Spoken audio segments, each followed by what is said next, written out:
ሰላም ጤና ይስጥልን ውድ አድማጮቻችን እንደምናላችሁ። በቅድሚያም ዋና መረጃዎችን እናስደምጣችኋለን። የኢራኑ ጠቅላይ መሪ አያቶላ አሊ ካሚኒ መገደላቸውን የኢራኑ መንግስት አረጋግጦ 40 ቀን የሐዘን አውጇልም። መሪው እስራኤልና አሜሪካ ቅዳሜ ዕለት ኢራን ውስጥ በፈጸሙት ጥቃት መገደላቸውን የሀገሪቱ መንግስት መገናኛ ብዙሃን አረጋግጧልም። ደስታና ሐዘን የተቀላቀለበት የአያቶላ አሊ ካሚኒ ግድያ የኢራኑ አያቶላ አሊ ካሚኒ መገደላቸውን ይፋ ከደረገ በኋላ አንዳንድ ኢራናውያን ደስታቸውን እየገለጹ ነው። ትናንት አሜሪካና እስራኤል በከፈቱት ጥቃት አያቶላ አሊ ካሚኒ መገደላቸው ከተረጋገጠ በኋላ በአንዳንድ ኢራን ከተሞች ህዝብ በአደባባይ ደስታውን ሲገልጹ እንደነበር ቢቢሲም አረጋግጧልም። የኢራን ሁለት ከፍተኛ አዛዦች መገደላቸውን የሀገሪቱ መገናኛ ብዙሃን በዳግመኛም አረጋግጧልም። የኢራን እስላማዊ አብዮታዊ ዘብ ዋና አዛዥ ሙሐመድ ባክፒር እና ኢራን መከላከያ ምክር ቤት ጸሐፊ አሊ ካምፓኒ የአሜሪካና እስራኤል በፈጸሙት ጥቃት መገደላቸውን ይፋዊ የኢራን ዜና ወኪል አስታውቋልም። ትራምፕ ኢራን አሜሪካን ወይም እስራኤልን የምታጠቃ ከሆነ ከዚህ ቀደም ታይቶ የማይታወቅ ኃይል ትመታለች ሲሉ አስጠንቅቀዋል። በድጋሚም ኢራን በአጸፋው በየትኞቹ አገራት ላይ ጥቃት ፈጸመች? አሜሪካና እስራኤል ጥቃት ከተፈጸመባት በኋላ ኢራን የሚጠበቀውን የአጸፋ ጥቃት በመካከለኛው ምስራቅ ባሉ የአሜሪካ ጦር ሰፈር ባሉባቸው አገራትና በወዳጆቿ ላይ መፈጸሟም ተሰምቷል። ዝርዝር መረጃዎችንም እናስደምጣችኋለን። አብራችሁን ቆዩም። በቅድሚያም ግን ቪዲዮ ላይክ፣ ሰብስክራይብ በማድረግ እንዲጀምሩ በአክብሮትም እንጠይቃለን። የኢራኑ ጠቅላይ መሪ አያቶላ አሊ ካሚኒ መገደላቸውን የኢራን መንግስት አረጋግጦ 40 ቀን የሐዘን ቀናት አውጇልም። ከኢራን ብሔራዊ ደህንነት ጠቅላይ ምክር ቤት ወጥቶ በሀገሪቱ መገናኛ ብዙሃን በተነበበው መግለጫ ላይ እንደተገለጸው አያቶላ ካሚኒ የተገደሉ ቅዳሜ ጠዋት ጽህፈት ቤታቸው ላይ በተፈጸመው ጥቃት ነው ብለዋልም። የጠቅላይ መሪው ሞት ተከትሎ በመላው አገሪቱ 40 ቀን የሐዘን ቀን የታወጀ ሲሆን በባለሙያዎችና በሃይማኖት መሪዎች ምክር ቤት የሆነው የአመራር ጉባኤ በአስቸኳይ የተገደሉትን መሪ የሚተካ ሰው ይሾማል ተብሎ ይጠበቃል። የሀገሪቱ ፕሬዝዳንትና ሌሎች ሁለት ከፍተኛ ባለስልጣናት በቀጣይ የሚደረገው መሪ ሽግግር እንደሚመረምሩ ተገልጿል። በቅዳሜ ዕለት ጥቃት አያቶላ ካሚኒ በተጨማሪ ከ200 በላይ ሰዎች መገደላቸውን ቀይ ጨረቃና ሌሎች ምንጮች ያስታወቁ ሲሆን ከነዚህ መካከል 40 የሚሆኑት የኢራን መንግስት ባለስልጣናት እንደሆኑ እየተነገረ ነው። በጥቃቱ የካሚኒ ሴት ልጅ ባሏና ልጃቸው መገደላቸው ከኢራን እስላማዊ አብዮታዊ ዘብ ጋር ቅርበት ያላቸው መገናኛ ብዙሃን ዘግበዋል። እንዲሁም የኢራኑ አያቶላ አሊ ካሚኒ መገደላቸውን ይፋ ከተደረገ በኋላ አንዳንድ ኢራናውያን ደስታቸውን እየገለጹ ነው።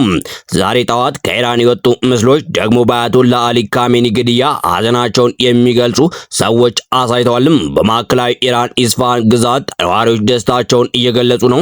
በሌላ ከተማ ደግሞ ርችት የሚተኩሱ ሰዎች ቪዲዮዎች ወጥተዋል።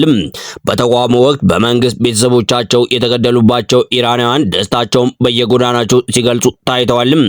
በቴህራን አቅራቢያ በምትገኘው ካራጅ ግዛትም ተመሳሳይ የደስታ ድባብ እንዳለ ሮይተርስ የዜና ወኪል ዘግቧል። የተለያዩ መገናኛ ብዙሃን ያወጣቸው ምስሎች የቴህራን ነዋሪዎች ከአያቶላ አሊ ካሚኒ ምስል ይዘው ሐዘናቸውን ሲገልጹ ያሳያሉ። በሌላ በኩልም የኢራን ሁለት ከፍተኛ አዛዦች መገደላቸውን የሀገሪቱ መገናኛ ብዙሃን አረጋግጧል።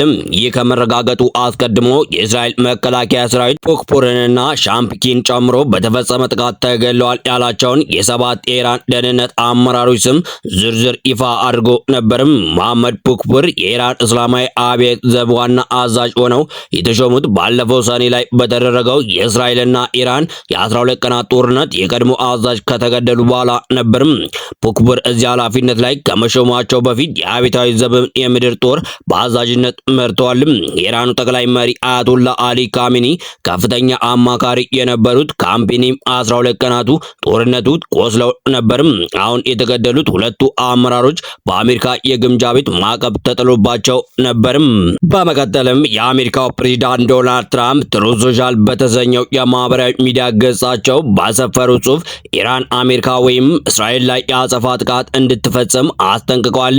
ትራምፕ በጽሑፋቸው ኢራን ዛሬ እጅግ በኃይለኛው እንደምታጠቃ ገልጻለች። ከዚህ ቀደም ከፈጸሙት ጥቃት ሁሉ ኃይለኛ የሆነ ነው ብለዋል። ይህን ባያደርጉ ይሻላቸዋል። ምክንያቱም የሚያደርጉ ከሆነ ከዚህ ቀደም ታይቶ በማይታወቅ ኃይል እንመታቸዋለን ሲሉ በአጽንኦት አስጠንቅቋል። የትራምፕ ይህንን ያሉት ኢራን እስላማዊ አብዮታዊ ዘብ ለአያቶላ አሊ ካሜኒ ግድያ የአጸፋ ምላሽ ለመስጠት የአሜሪካ የጦር ሰፈሮችና እስራኤል ላይ ጥቃት እንደሚፈጽሙ ካስጠነቀቀ በኋላ ነው። አብዮታዊ ዘቡ ከሰዓታት በፊት በኢራን እስላማዊ ሪፐብሊክ የጦር ኃይሎች ታሪክ ውስጥ እጅግ አስከፊ የሆነው የማጥቃት ዘመቻ በተወረሩ ግዛቶችና በአሜሪካ ሽብርተኛ የጦር ሰፈሮች ላይ በደቂቃዎች ውስጥ መፈጸም ይጀምራል ብሎ ነበርም። በስተመጨረሻም ኢራን ባጸፋው በየትኞቹ አገራት ላይ ጥቃት ፈጽማለች?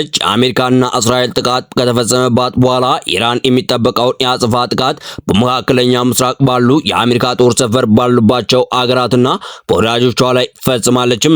የተባበሩት አረብ ኤሚሬት በዱባይ በሚገኘው ፓልም ጀሜሬለ ህንፃ ላይ በደረሰ ፍንዳታ 4 ሰዎች መጎዳታቸው ባለስልጣናት አስታውቋልም። የኤሚሬትስ መከላከያ ሚኒስቴር ከኢራን ከተወነጨፈ ሚሳኤሎችና ድሮኖችን ማክሸፉን ጠቅሶ አገሪቱ በኢራን ተወንጫፊ ሚሳኤሎች በግልጽ መጠቃቷን ገልጿል። በዶሃ ኳታር ውስጥ የሚገኘውና በመካከለኛ ምስራቅ ትልቁ የአሜሪካ የአየር ኃይል ሰፈር የሆነው አል አይዴን ኢላማ ያደረገ ፍንዳታ አጋጥሟል። የባህሬን መንግስት የዜና አገልግሎት እንደዘገበው በአገሪቱ የሚገኙ የአሜሪካ ባህር ኃይል ሰፈር የሚሳኤል ጥቃት ደርሶበታል። የኩዌት ዓለም አቀፍ አውሮፕላን ማረፊያ ኢላማ ካደረጉ የድሮን ጥቃት ፍንዳታዎች ተሰምቷል። በጥቃቱ በርካታ ሰራተኞች መቁሰላቸውንና ውስን ጉዳት በአውሮፕላን ማረፊያው ላይ መድረሱን የሀገሪቱ ዜና ወኪል ዘግቧል። ኢራቅ ኤርቤል ውስጥ በሚገኝ የአሜሪካ አየር ኃይል ሰፈር ላይ ያነጣጠረ ድሮን በአሜሪካ ኃይሎች ተመቶ መውደቁን ሮይተርስ ዜና ወኪል ዘግቧል። የእስራኤል ጎረቤት በሆነችው ዮርዳኖስ ላይ ከኢራን የተተኮሱ 2 ሚሳኤሎች በጸረ ሚሳኤል ተመተው እንዲወድቁ መደረጋቸው ተዘግቧል። እስራኤልም በበኩሏ በመላው አገሪቱ የአደጋ ማስጠንቀቂያ ደውል እንዲሰማ ያደረጉ ከፍተኛ ቁጥር ያላቸው የኢራን ሚሳኤሎች እንደተተኮሱባት አስታውቃለችም። የእስራኤል ጦር የኢራን ዓላማ ሰላማዊ ሰዎችን ማሸበርና የመኖሪያ አካባቢዎችን ማውደም ነው ሲል ከሷልም። የተረጋገጡ መረጃዎች እንዲደርሳችሁ ሰብስክራይብ፣ ላይክ፣ ሼር እንድታደርጉም በአክብሮት እንጠይቃለን። መልካም ጊዜ እንዲውላችሁም እንመኛለን።